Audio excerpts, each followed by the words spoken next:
28 March ও 29 March দুদিন ধরে বাগুইয়াটি জোড়া মন্দিরের ফ্লাইওভারের নিচে অনুষ্ঠিত হল রাজু বৈরাগীর পরিচালনায় কাজোকুসিন ক্যারাটে প্রতিযোগিতা।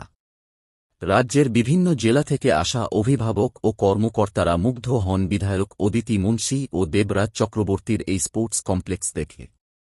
রাজু বাবুকে সমর্থন জানান জ্যান্ডা বিবেকানন্দ কল্যাণ সমিতি।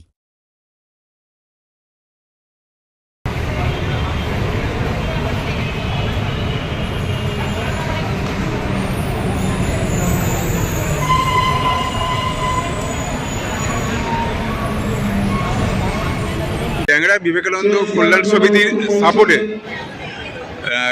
আমাদের রাজু বৈরাগীর যে আজকে ক্যারাটে কম্পিটিশন, কি বলবেন এই নিয়ে?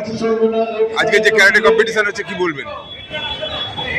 এটা আমার অনেক আশা ছিল যে এরকম ন্যাশনাল টুর্নামেন্ট হবে এবং সেই টুর্নামেন্টের অনেক ব্যবস্থা করতে হয়েছিল। তো আজকে করে সত্যি আমি হ্যাপি হয়েছি সেই টুর্নামেন্টটা সাকসেসফুল করতে হয়েছে। কতজন প্রতিযোগী আজকে অংশগ্রহণ করেছে? এটার টোটাল প্রতিযোগী অংশগ্রহণ করছে 120, মানে 120। আপনাদের এটা কদিনের টুর্নামেন্ট? দুদিনের টুর্নামেন্ট। কোন কোন রাজ্য জেলা থেকে এই সমস্ত প্রতিযোগীরা এসছে? ইউপি, আসানসোল, দুর্গাপুর, ঠিক আছে। আর আশেপাশে তো অনেক অর্গানাইজেশন আছে আমাদের এই টুর্নামেন্টে। কোন জেলা থেকে সব থেকে বেশি এসেছে? আসানসোল। কী কী বিভাগ ছিল এর মধ্যে? বিভাগ ছিল ইহন্স, কুমিতে, ক্যারাটে আর কাতা। তো এই ভিতরে সব থেকে যদি বেশি স্টুডেন্টস আসানসোল। আমরা যে সংস্থা এর মধ্যে তো এর আগেও তো নেপালও পর্যন্ত গেছে, কাঠমান্ডুতেও গেছে। তো এই যে একটা সারা রাজ্য জুড়ে আপনাদের একটা বিশাল একটা পারফরমেন্স, কি বলবেন এই ব্যাপারে? আপনার প্রতিক্রিয়া কি? হ্যাঁ, এইটার অ্যাকচুয়াল এই আমি তো প্ল্যানিং করে কোনো সময় এগোনি, তবে আস্তে আস্তে করতে করতে বড় জায়গায় গিয়েছি এই যে বিষয়টা নিয়ে। তো যেখানে গেছি এই ক্যারাটে এমন একটা ব্যাপার যেটা ফুল কন্ট্যাক্ট ক্যারাটে, নিজেকে কী বলবো, এত আনন্দ হয় এই বিষয়টা নিয়ে যে আমি আরও কিছু করি বড়, যার জন্য আমি নেপাল, জাপান, স্পেনে আপনার ওয়ার্ল্ড কাপ, ওয়ার্ল্ড চ্যাম্পিয়নশিপ এবং ওয়ার্ল্ড রেফারিতেও আমি জয়েন করেছিলাম। তো আজকে সেই জিনিসটা দেখার পর মনে হতো নিজে আমি কিছু করি, তার জন্য এই ন্যাশনাল টুর্নামেন্টটা করা এবং তা আমার ক্লাবের সাপোর্ট। সামনে কি কোনো আর বড় টুর্নামেন্ট আছে? অবশ্যই ইচ্ছা আছে আমাদের এইখানে ইন্ডিয়া, মানে ওয়ার্ল্ড কাপ বা কিছু। আচ্ছা আচ্ছা, আজকে যে খেলাটা হলো, দেখা গেল যে শেষ পর্যায়ে একটু যেমন সামান্য কোথাও একটু ভুল বোঝাবুঝি হয়েছিল, পরে মিটে গেছে, এই ব্যাপারটাতে কিছু? এগুলো তো ট্রেনারদের বা মানে খেলার ব্যাপার, এটা বলে তো বোঝানো যাবে না। হয় অনেক সব প্রত্যেক খেলাতে এই ঘটনা ঘটে, তাই এই বিষয়ে আগে কোনো করছি না।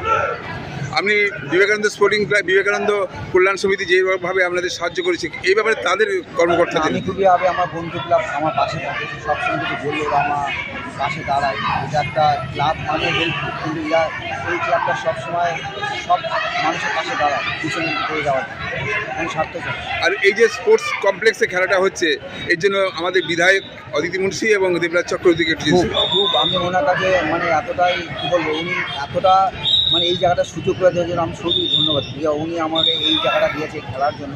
আর এরকম একটা জায়গা করেছে, পরিবেশের প্রত্যেকটা মানুষ যাতে সুযোগ সুবিধা পায়, প্রত্যেকটা জায়গার মানুষ, তার জন্য খুবই আমি বলবো যে খুব ভালো একটা কাজ করেছে। এটা রাজনৈতিক বিষয় না, কিন্তু উনি ওনার মানসিকতা প্রমাণ করে দিয়েছে যে আমি মানুষের মধ্যে করতে পারি, মানুষের দাঁড়াতে পারি। তো সত্যি বলতে মানুষ ওনাকে ভালো চোখে দেখো আর ভালো কিছু কাজ করে, তাই আমি ওনাকে সত্যি আমার তরফ থেকে ভালো মানুষ বলে নিই। আপনার ঠিক ডান দিকে রয়েছে যারা আজকে সাপোর্ট করছে, জ্যাংরা বিবেকানন্দ কল্যাণ সমিতির একজন কর্মকর্তা রয়েছেন। কি বলবেন এত বড় টুর্নামেন্ট এই জায়গাতে প্রথম আপনারা বোধহয় এখানে?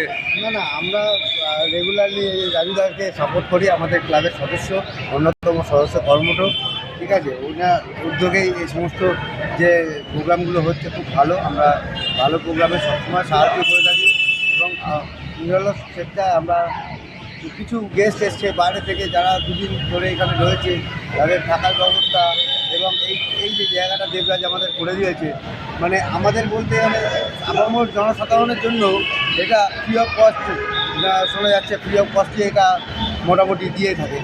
তো ক্যারাটে জিনিসটা একটা ভালো, নারী পুরুষ সব ক্ষেত্রে, ছেলে মেয়ে সব ক্ষেত্রেই ভালো। এখন শুধু নারী স্বাধীনতা, নারীর সুরক্ষার কথা ভাবলে হবে না। এখন তো দেশের রাজনীতি বলো আর যেভাবে সমাজ পাল্টাচ্ছে, যে কোনো সময় সময় যে যার তার সঙ্গে মারপিট লেগে যেতে পারে। নিজের সেফটি নিজের কাছে, নিজে যেরকম আপনি সেফ গার্ড শিখে রাখতে পারবেন, এটাই ওয়েল অ্যান্ড গুড। আপনার ঠিক বাঁদিকে রাজু ভৈরবের বাঁদিকে আরেকজন রয়েছেন, কীরকম হলো আজকে খেলাটা, কেমন লাগলো? আমাদের মানে থ্যাংক ইউ বলতে চাই আমাদের রাজু বৈরাগীকে। উনি একটা অনেক সিনিয়র টিচার এবং বহুবার বিদেশ যাত্রা করেছে। আমার দেখাতে ইনি একজন টিচার, যে আমাদের অনেক টিচার আছে কিন্তু এনার চেয়ে বেশি মানে অনেকই কম বিদেশ ঘুরেছে। আর এখানে এসে আজকে আমাদের এখানে গ্র্যান্ড সাকসেস হলো, টুর্নামেন্টটা খুব ভালো লাগলো। আর এত সুন্দর প্লেসে হয়েছে এবং বাবুইহাটে আমি আজকে না বরাবরই আসি। এখানকার দাদারা বা এখানে গার্জেন আমাকে অনেক সাপোর্ট করেন, অনেক সম্মান দিয়েছেন, তাদের কাছে কৃতজ্ঞ। এবং টুর্নামেন্ট খুব ভালো হয়েছে। তাহলে রাজু বৈরাগীকে একটা ধন্যবাদ আপনি জানাচ্ছেন, গুড অর্গানাইজার বলে। নেক্সট বারে এসছি আরও বড় টুর্নামেন্ট হবে যদি ঠাকুর হেল্প করে তো, এবং আপনারা সহযোগিতা দেন। আপনার নামটা বলবেন? আমার নাম বিমল বাউরি, আসানসোল থেকে আসছি। আমরা পুরো 40-50 জন বাচ্চা নিয়ে এসেছি, গার্জেন এসছে, সবাই ভালোভাবে এনজয় করেছে। বাবুঘাটে খেলা হলো।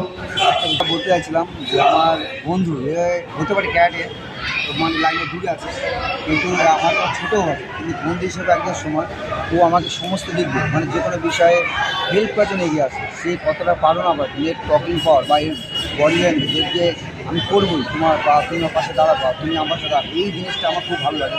আর এই টুর্নামেন্টটাকে সবচেয়ে বেশি সাপোর্ট করে থাকে কমিউনিকেশান দিকে। তো আমার বন্ধু বিমল বাউরি, আমি চাই ও আরও মানে আরও বড় অঙ্কুশ হোক, বড় কোনো মানুষ হোক, এটা আমার ইচ্ছা। ধন্যবাদ। এটা হচ্ছে কি বলবেন, কেমন লাগছে?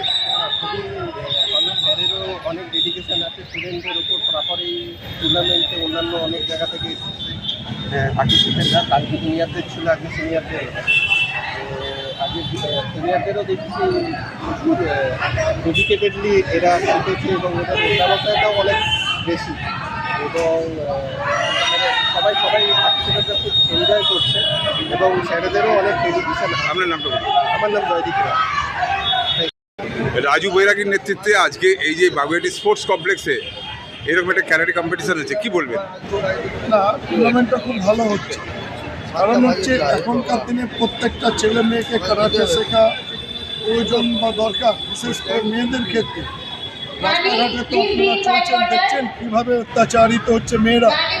তবে আমাদের যে কারাটেটা শেখানো হচ্ছে এটা ফুল কন্ট্যাক্ট কিকবক্সিং কারাটে। এই কারাটে শিখলে পরে 2-4 ছেলে ওর কাছে কিছুই না। কারণ হচ্ছে আমরা ছুঁয়ে বেরিয়ে যাই না, আমরা এখানেতে ফুল কন্ট্যাক্ট, ফুল বডিতে টাচ করে মেরে আমাদের মেয়েরা তাকে তার আত্মরক্ষা করতে পারবে। তাই আমি প্রত্যেককে জানাবো যে তাদের মেয়েদের বিশেষ করে যেন ফুল কন্ট্যাক্ট কিকবক্সিং কারাটে শেখাই। এবং এখানে যে বিমল মানে রাজু সেম্পাই টুর্নামেন্টটা করছে, খুব ভালো, জায়গাটাও খুব ভালো। কারণ এরকম জায়গাতে আজ পর্যন্ত আমি কোনোদিন টুর্নামেন্ট করতে আসিনি। দু সাইডে রাস্তা, যে করে থাকুক এই জিনিসটা, যে কাউন্সিলারই করে থাকুক, খুব বুদ্ধি করে এই জায়গাটাকে কাজে লাগিয়েছে।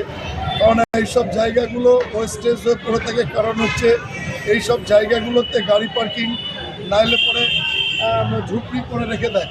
এই যে ভদ্রলোক যে এই মাথা থেকে পার করেছে, ব্রিজের তলাতে এত সুন্দর একটা জিনিস, মানে এটা সত্যিই আমি এই 48 বছর কারাটে লাইফেতে দেখিনি। কারণ হচ্ছে এই প্রথম রাজু সেম্পাই টুর্নামেন্ট করতে এসে প্রথমে আমি ঘাবড়ে গেছিলাম যে এইখানে টুর্নামেন্ট করবে, কিন্তু পরবর্তীকালে টুর্নামেন্ট করতে এসে ঢুকে ভেতরে। কি করছেন আপনি? কি গার্জেন একজন? আচ্ছা, কি করছেন? সার্টিফিকেট লিখছি, সার্টিফিকেট চ্যাম্পিয়নশিপে কিছু কিছু দায়িত্ব আমরা নিয়েছি, এগুলো স্যারের পাশে থেকে আমরা চেষ্টা করছি।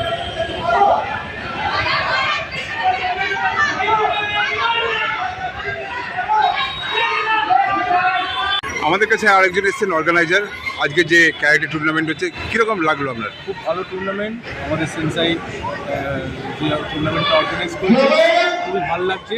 এখানে অনেক ছোট ছোট বাচ্চারা এসছে, আমি ওকে ইনভাইট করেছি, আমিও খুব খুশি হয়েছি এখানে এসেছি, আমারও টিম।